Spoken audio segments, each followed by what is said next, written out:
Hello दोस्तों, online classes में आपका स्वागत है। पिछले वीडियो में हमने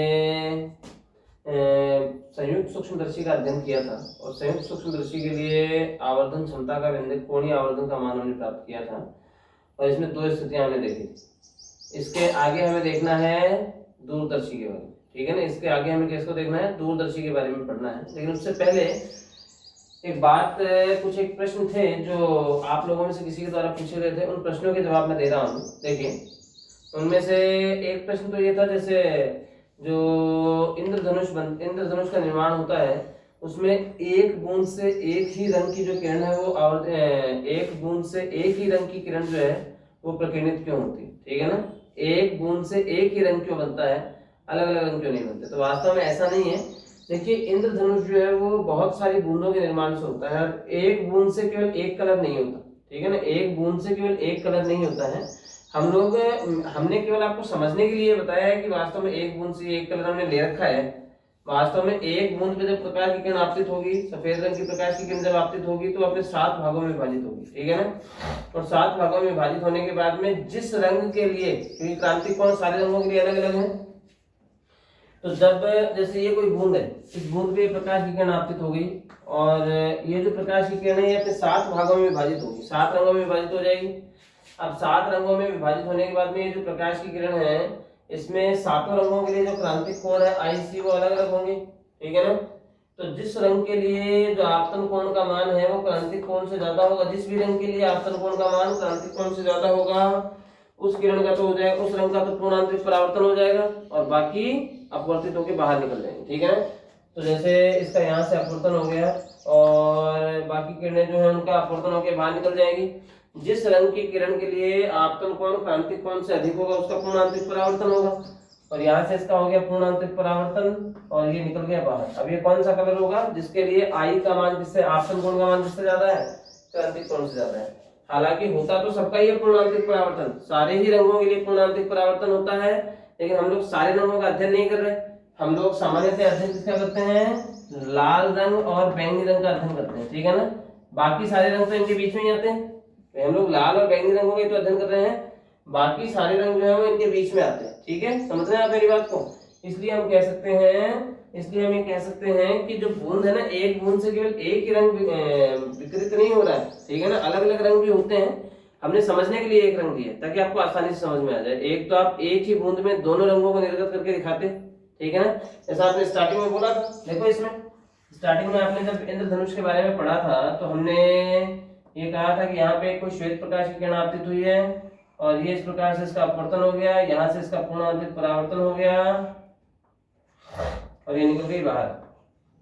बैंगनी रंग की प्रकाश की किरण है और ये जो बैंगनी रंग की प्रकाश की किरण है 40 डिग्री पे निर्गत हो गई और अपवर्तित होने के बाद में लाल रंग की प्रकाश की किरण आ गई यहाँ पे, ठीक है। और लाल रंग का यहाँ पे पूर्ण आंतरिक परावर्तन हो गया और यहाँ से ये निर्गत हो गई, ठीक है। और अभी लाल रंग वाली जो किरण है ये कितने डिग्री कोण पर निर्गत हो गई? 42 डिग्री कोण पर निर्गत हो गई, ठीक है।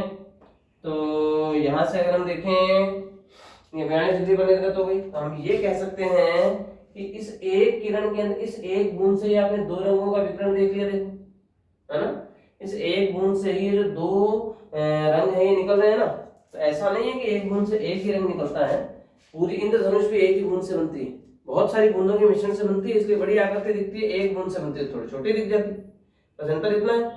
बाकी एक ही बूंद से सारे रंग निकलते हैं, लेकिन उन सारे रंगों को हम देख नहीं रहे हैं, एक ही रंग को हम लोग देख रहे हैं, ठीक है ना, ताकि आपको आसानी से समझ में आ सके। तो समझने के लिए आपको ये बताया गया है, बाकी ऐसा नहीं है कि एक बूंद से एक ही कलर विकृत हो सकता है, ठीक है। ये तो था आपके इंद्रधनुष वाले प्रश्न का जवाब, ठीक है। अब आगे देखिए हम लोग इसमें एक दूसरा प्रश्न और था सरल सूक्ष्मदर्शी पे आधारित।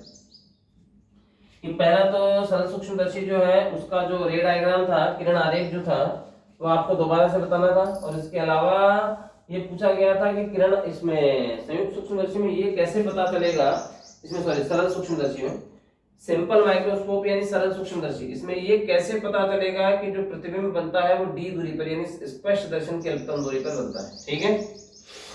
तो देखिए सरल सूक्ष्मदर्शी पूरा ही बता देता हूं आपको। सिंपल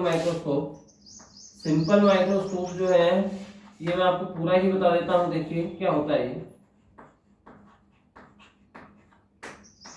सरल सूक्ष्मदर्शी, देखिए क्या होता है।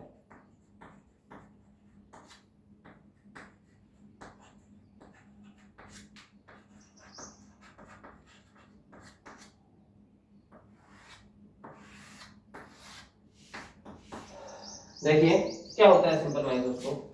ज्योतिष लोग हैं, ज्योतिष जो दर्शी होते हैं, जो हस्तरेखा विशेषज्ञ जो होते हैं, वो हाथ की रेखाओं को आवर्धित करके देखने के लिए सरल सूक्ष्मदर्शी का प्रयोग करते हैं, मैग्नीफाइंग ग्लास का प्रयोग करते हैं। पुलिस वाले भी ज्यादातर इसको यूज लेते हैं, डिटेक्टिव यानी कि जासूस भी इसको काम में लेते हैं फिंगरप्रिंट को देखने के लिए, ठीक है ना।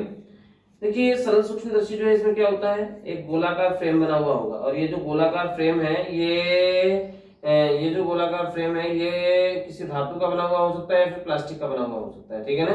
तो इसमें धातु या इसमें किसी धातु या प्लास्टिक से निर्मित एक गोलाकार फ्रेम होता है। इसमें धातु या किसी प्लास्टिक से इसमें प्लास्टिक या किसी धातु से निर्मित एक गोलाकार फ्रेम होता है। और ये जो गोलाकार फ्रेम है, इसमें धातु या प्लास्टिक से निर्मित एक गोलाकार फ्रेम होता है, ठीक है ना। और उस फ्रेम में एक उत्तल लेंस लगा हुआ होता है, और यह फ्रेम आगे एक बेलनाकार हत्थे से जुड़ा होता है। और ये जो युक्ति बनती है, ये जो व्यवस्था आपने की है, इसको हम क्या बोलते हैं, सरल सूक्ष्मदर्शी बोलते हैं, सिंपल माइक्रोस्कोप बोलते हैं, मैग्नीफाइंग ग्लास बोलते हैं, ठीक है। समझ गए आप मेरी बात को। तो इसमें हमने क्या बोल दिया कि इसमें प्लास्टिक या किसी धातु से बना एक वृत्ताकार फ्रेम होता है, जिसमें एक उत्तल लेंस लगा रहता है, और यह व्यवस्था एक बेलनाकार हत्थे से जुड़ी होती है। और इस संपूर्ण अरेंजमेंट को हम क्या बोलते हैं, सरल सूक्ष्मदर्शी कहते हैं, ठीक है। सरल सूक्ष्मदर्शी के लिए सिद्धांत का अध्ययन हमें करना था। प्रिंसिपल इसका क्या होता है, सिद्धांत।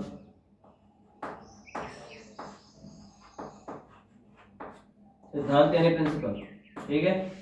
इनके बारे में अगर हम देखें, जैसे ये हो गया हमारे पास में एक उत्तल लेंस हमने ले रखा है ये, और ये इस उत्तल लेंस के लिए हमने ले लिया द्वारक। अब इसमें क्या होता है, ये हमारे पास में जैसे हो गई एक इसकी मुख्य अक्ष हो गई, ये हो गया इसका प्रकाशिक केंद्र O, ठीक है। और ये आपने ले रखा है इसका फोकस F, और जितनी दूरी पर ये यहाँ पे है, इतनी ही दूरी पे फोकस यहाँ आ गया, यहाँ पे F आ गया हमारे पास में। अब ये कोई वस्तु है जो आपने किसके किसके बीच में ले रखी थी, F और O के बीच में आपने ले रखी है, और इससे मुख्य अक्ष के समांतर कोई प्रकाश की किरण आपतित हो रही है। तो इससे अपवर्तन के बाद में कहाँ से होकर जाएगी, फोकस से होकर जाएगी। इसको आप पीछे की तरफ बढ़ाइए, इस प्रकार ऐसे आती हुई प्रतीत होगी हमें, ठीक है। और अगर ये प्रकाशिक केंद्र से होकर जाती है तो बिना किसी विचलन के सीधी गुजर जाती है, ठीक है। तो इसे भी आप पीछे की ओर बढ़ाइए,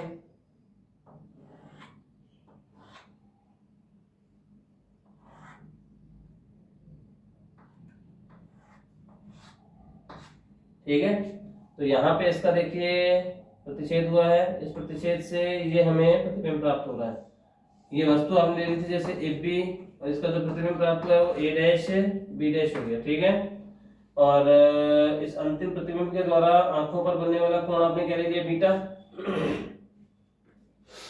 ये तो बीटा जो है किसके द्वारा बनने वाला कोण है, प्रतिबिंब के द्वारा आंखों पर बनने वाला कोण, ठीक है ना। और ये प्रतिबिंब के द्वारा आंखों पर बनने वाला कोण बीटा है। ये प्रतिबिंब किसकी मदद से बनना चाहिए, ये प्रतिबिंब बनना चाहिए प्रकाशिक यंत्र की मदद से, जो कि बन रहा है। अब आपको लेना है वस्तु के द्वारा आंखों पर बनने वाला कोण, और ये हो गई हमारे पास में वस्तु AB, इसके द्वारा आंखों पर बनने वाला जो ये कोण है, ये हमारे पास में हो जाएगा अल्फा, और ये वस्तु के द्वारा आंखों पर बनने वाला कोण है। तो ये वस्तु कितनी दूरी से रखी होनी चाहिए, स्पर्श दर्शन के अधिकतम दूरी पर रखी होनी चाहिए।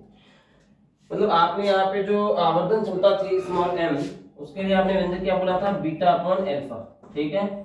और ये बीटा जो है लगभग किसके बराबर है, tan बीटा के लगभग बराबर हो जाएगा, और अल्फा भी लगभग किसके बराबर हो जाएगा, tan अल्फा के बराबर हो जाएगा। अब यहाँ पे आप देखो बीटा अपॉन अल्फा है, ठीक है ना। बीटा क्या होगा, बीटा है प्रतिबिंब के द्वारा आंखों पर बनने वाला कोण, और ये प्रतिबिंब, ये जो प्रतिबिंब है किसके द्वारा बनेगा, प्रकाशिक यंत्र के द्वारा।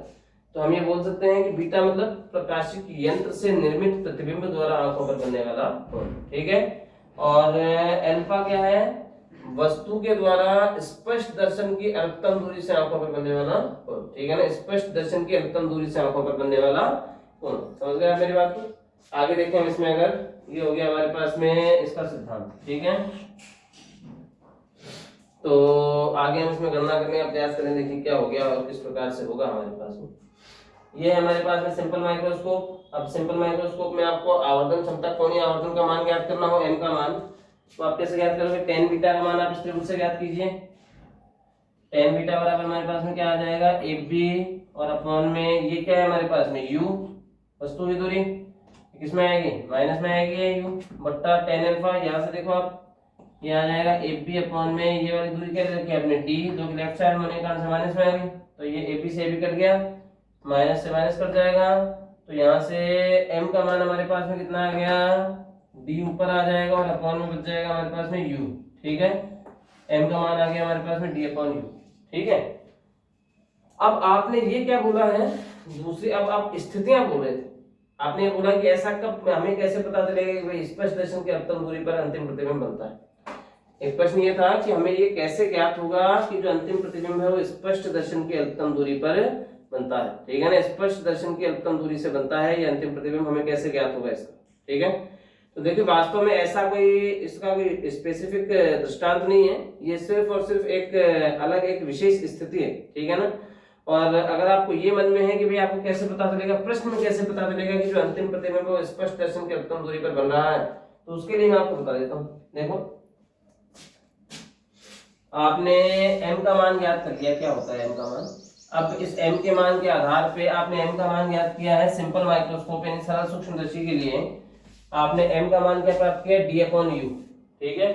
तो यहाँ से अगर हम देखें m का मान अभी आपने प्राप्त किया d अपॉन u, और इसकी पहली स्थिति देखना आपने बोला है कि जो प्रतिबिंब को स्पष्ट दर्शन की अधिकतम दूरी पर बने, मतलब v का मान हो जाए माइनस में v। लेंस फॉर्मूला आप काम में लो, a 1/f बराबर होता है 1/v माइनस में 1/u, तो यहाँ से 1/f बराबर 1/v की जगह आ गया माइनस में d माइनस, और 1/u क्या होता है? माइनस में होता है, तो माइनस माइनस प्लस में आ जाएगा u। तो यहाँ से इसको आप पूरे को d से गुणा कर दीजिए, तो ये हो गया हमारे पास में d अपॉन f बराबर माइनस का 1 प्लस d अपॉन u। तो यहाँ से d अपॉन u का मान कितना आ जाएगा हमारे पास में? d अपॉन f प्लस 1 या फिर 1 प्लस डी अपॉन एफ। अब m बराबर हमारे पास में क्या होता है? d अपॉन यू, तो यहाँ से d अपॉन यू का मान आ जाएगा 1 प्लस डी अपॉन एफ, ठीक है, 1 प्लस डी अपॉन एफ, ठीक है। तो ये हो गया हमारे पास में आवर्धन क्षमता का मान, कोणीय आवर्धन का मान। अब आपको कैसे पता चलेगा? प्रश्न में दी गई शर्त के अनुरूप आपको कैसे पता चलेगा कि जो अंतिम प्रतिबिंब है वो कहाँ बन रहा है? स्पष्ट दर्शन की अधिकतम दूरी पर बन रहा है। तो अगर आपको आवर्धन क्षमता ये दे रखी है, अगर आपको कोणीय आवर्धन किसी मैग्नीफाइंग ग्लास या फिर किसी सरल सूक्ष्मदर्शी के लिए आपको कोणीय आवर्धन का मान दिया गया है 1 प्लस डी अपॉन एफ, तो ये इस स्थिति में आपको ये पता लग जाएगा कि यहाँ पे जो अंतिम प्रतिबिंब है वो कहाँ बन रहा है? स्पष्ट दर्शन की अधिकतम दूरी पर प्राप्त हो रहा है, ठीक है ना। आंखों पर अधिक जोर पड़ता है, अगर आप सिंपल माइक्रोस्कोप से देखते हैं तो आंखों पर अधिक जोर पड़ेगा, क्योंकि 25 सेंटीमीटर की दूरी वो न्यूनतम दूरी होती है जहां से किसी वस्तु का स्पष्ट प्रतिबिंब प्राप्त होगा। अगर इससे कम दूरी होगी आंखों से किसी वस्तु की तो उसका स्पष्ट प्रतिबिंब प्राप्त नहीं होगा, ठीक है ना। 25 सेंटीमीटर की दूरी न्यूनतम दूरी है, निकट बिंदु है कैपिटल डी दूरी स्पष्ट दर्शन की अधिकतम दूरी। लेकिन इस डी दूरी पे भी आंखों पे अधिक तनाव होता है, नेत्र लेंस जो होता है बहुत ज्यादा तना हुआ होता है, ठीक है ना, इसलिए आंखों पर जोर पड़ता है इससे भी, तो आपको देखने में उसको कठिनाई होगी, है ना, आंखों में बहुत ज्यादा जोर पड़ेगा और कुछ समय तक आप उसको लगातार देखेंगे तो आपके सिर में दर्द होगा, ठीक है ना, उससे भी पता चल सकता है। और अगर मैथमेटिकली यानी गणितीय सूत्र के अवलोकन के रूप में आप देखना चाहें तो ये हो, ठीक है, समझ गए आप मेरी बात। इसके अलावा दूसरी स्थिति थी कि जब अंतिम प्रतिबिंब जो कहाँ बनता है? अनंत पे बनता है। अंतिम प्रतिबिंब बनेगा अनंत पे, तो v का मान आ गया अनंत, तो u कहाँ होना चाहिए? f पे, क्योंकि जब वस्तु f पे रखी होगी तभी प्रतिबिंब अनंत पे बनेगा। तो यहाँ से अगर हम देखें u का जो ये मान है आप यहाँ पे लिख दीजिए, तो इस स्थिति में m का मान हमारे पास में कितना आ जाएगा? d अपॉन, और u का मान हमारे पास में क्या हो गया? f हो गया, ठीक है। m बराबर आ जाएगा हमारे पास में d अपॉन f, ठीक है, समझ गए आप मेरी बात। तो हम यहाँ से ये कह सकते हैं कि जो m का मान हमें प्राप्त हुआ है वो d अपॉन f है, ठीक है। इस स्थिति में मतलब ये जो अभी कोणीय आवर्धन का मान मिला आपको सरल सूक्ष्मदर्शी के लिए, ये इस पहले वाले कोणीय आवर्धन वाले मान से कितना कम है? 1 कम है, उसमें d अपॉन f आ रहा है और इसमें d अपॉन f प्लस 1 आ रहा है, ठीक है ना। मतलब आप ये कह सकते हो कि जब अंतिम प्रतिबिंब अनंत पे बनता है तो जो कोणीय आवर्धन मिलेगा, जब अंतिम प्रतिबिंब अनंत पर प्राप्त होता है उस स्थिति में मिलने वाला कोणीय आवर्धन जो है वो स्पष्ट दर्शन की अल्पतम दूरी पर प्रतिबिंब बनेगा, उस स्थिति के कोणीय आवर्धन से एक कम होता है। ठीक है ना, ये इस कोणीय आवर्धन से कितना कम है, एक ही तो कम है। उसमें इसमें 1 + d/f आ रहा है, उसमें केवल d/f आ रहा है, इसमें 1 नहीं है, इसमें एक कम प्राप्त होता है। ये तो था सरल सूक्ष्मदर्शी के बारे में, और सरल सूक्ष्मदर्शी का जो किरण आरेख था वो भी आपको दोबारा बता दिया है आपको। ठीक है, अब आगे वाले बिंदुओं की हम चर्चा करेंगे। अब हमें देखना है दूरदर्शी क्या होता है, दूरदर्शी इसके बारे में हम लोग अध्ययन करें। अगर देखिए ये तो जो 2 टॉपिक्स थे इनका तो आपने पूछा था प्रश्न, ठीक है ना, ये पूछे गए प्रश्नों पे आधारित थे। ठीक है, अब हमें देखना है दूरदर्शी। तो पहला प्रश्न हमारे मन में बनता है कि ऐसे आप क्या था कि संयुक्त सरल सूक्ष्मदर्शी, आपको सूक्ष्मदर्शी बनाना पड़ा। सरल था या संयुक्त था वो भी बात की बात है, वो तो बाद में देखेंगे हम लोग, सरल है सूक्ष्म है वो बाद में देखो आप। लेकिन हमारे मन में एक डाउट बनता है कि ऐसी कौन सी समस्या थी कि हमें सूक्ष्मदर्शी बनाना पड़ा, ऐसी क्या समस्या होगी कि हमें दूरदर्शी बनाना पड़ा। ठीक है ना, तो देखिए जो सूक्ष्मदर्शी हमने बनाया था वो तो पास स्थित हमारे पास रखी हुई छोटी वस्तुएं जो होती है ना, सूक्ष्म वस्तुएं, उनको देखने के लिए बनाया था। ठीक है ना, हमारे पास रखी छोटी वस्तुओं का बड़ा प्रतिबिंब प्राप्त करने के लिए, हमारे निकट स्थित छोटी वस्तुओं का बड़ा प्रतिबिंब प्राप्त करने के लिए हम लोग किसका प्रयोग करते हैं, सूक्ष्मदर्शी का प्रयोग करते हैं। ये 2 प्रकार का होता है, ये जो सूक्ष्मदर्शी है 2 प्रकार का होता है, एक तो सरल सूक्ष्मदर्शी और एक होता है संयुक्त सूक्ष्मदर्शी। लेकिन सारी ही वस्तुओं के जो प्रतिबिंब वो वृहद नहीं प्राप्त हो सकते। जैसे दही में पाए जाने वाले जो जीवाणु होते हैं उन जीवाणुओं के वृहद प्रतिबिंब सरल सूक्ष्मदर्शी से प्राप्त नहीं हो सकते। समझे आप मेरी बात को, सरल सूक्ष्मदर्शी से प्राप्त नहीं हो सकते। तो यहाँ से अगर हम देखें तो सरल सूक्ष्मदर्शी से इनके प्रतिबिंब प्राप्त नहीं होते, इसलिए हमें कंपाउंड माइक्रोस्कोप यानी संयुक्त सूक्ष्मदर्शी बनाना पड़ा। ठीक है ना, हालांकि एक इलेक्ट्रॉन माइक्रोस्कोप भी होता है। अब आगे देखें हम लोग इसमें, तो एक होता है दूरदर्शी। दूरदर्शी क्या करता है, दूर स्थित जो वस्तुएं हैं, दूरदर्शी क्या करेगा, दूर स्थित जो वस्तुएं हैं उनके बड़े प्रतिबिंब बनाता है। ठीक है ना, दूर स्थित वस्तुओं के बड़े प्रतिबिंब बनाता है। ठीक है, दूरदर्शी क्या करेगा, दूर स्थित वस्तुओं के बड़े प्रतिबिंब बनाएगा, और छोटी दिखाई देती हैं आपको ये वस्तुएं, उनके बड़े प्रतिबिंब बनाता है। इसको उनको देखने के लिए हम किसका प्रयोग करते हैं, टेलीस्कोप यानी कि दूरदर्शी। देखो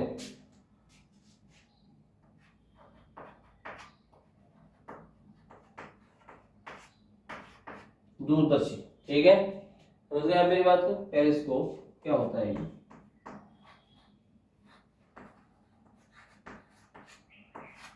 देखिए क्या होता है टेलीस्कोप, इसके बारे में हम देखें। दूर स्थित वस्तुओं के बड़े प्रतिबिंब प्राप्त करने के लिए जिस युक्ति का प्रयोग किया जाता है उसे हम क्या कहते हैं, दूरदर्शी कहते हैं। ये जो दूरदर्शी होता है ये 2 प्रकार का होता है।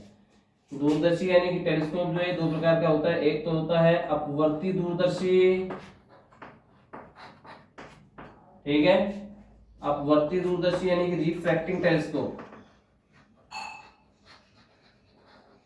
ठीक है, और दूसरा होता है परावर्ती दूरदर्शी यानी कि रिफ्लेक्टिंग टेलीस्कोप। रिफ्लेक्टिंग टेलीस्कोप, अपवर्ती दूरदर्शी या फिर परावर्ती दूरदर्शी। ठीक है, 2 प्रकार के होते हैं। नाम से ही पता चल रहा है हमें, अपवर्ती दूरदर्शी में किसका प्रयोग होता है, अपवर्तन होता है, तो अपवर्तन के लिए किसका प्रयोग करते हो आप, लेंस का। और परावर्ती दूरदर्शी में परावर्तन होगा, मतलब इसमें किसका प्रयोग किया जाएगा, दर्पण का प्रयोग किया जाएगा। ठीक है ना, समझ गए आप मेरी बात को। इन दोनों ही प्रकार के दूरदर्शियों का अध्ययन हमें करना है। पहला है हमारे लिए अपवर्ती दूरदर्शी। इनको देखने से पहले अब एक प्रश्न और भी बनेगा इस पे कि इन दोनों दूरदर्शियों में से कौन सा श्रेष्ठ होता है, अपवर्ती दूरदर्शी श्रेष्ठ होता है या फिर परावर्ती दूरदर्शी श्रेष्ठ होता है, और क्यों। इन दोनों दूरदर्शियों में से कौन सा दूरदर्शी तो श्रेष्ठ है और क्यों श्रेष्ठ है, इसका अध्ययन भी हमें करना होगा। तो इस क्यों के जवाब के बारे में हम लोग देखते हैं, देखिए क्या होगा और किस रूप में होगा। ठीक है, तो इसके बारे में अगर हमें पढ़ें तो हमारा जो सबसे पहला जो चर्चा का विषय होगा वो कितना है, वो क्या है हमारे पास में, तो वो हमारे पास में है सरल सूक्ष्मदर्शी। ठीक है, वो हमारे पास में ये आपने क्या बोलते हैं, अपवर्ती दूरदर्शी। ठीक है, आपने सरल सूक्ष्मदर्शी देख लिया, दूरदर्शी के बारे में आपको पढ़ना है। और इसके 2 प्रकार आपने बोले हैं, एक तो था अपवर्ती यानी कि रिफ्रैक्टिंग टेलीस्कोप यानी कि अपवर्ती दूरदर्शी, और दूसरा था हमारे पास में परावर्ती दूरदर्शी यानी कि रिफ्लेक्टिंग टेलीस्कोप। ठीक है, हमारा चर्चा का विषय क्या है यहाँ पे, अपवर्ती दूरदर्शी, इसका अध्ययन हमें करना है और इसका जो अध्ययन है वो हम अगले वीडियो में करेंगे। धन्यवाद।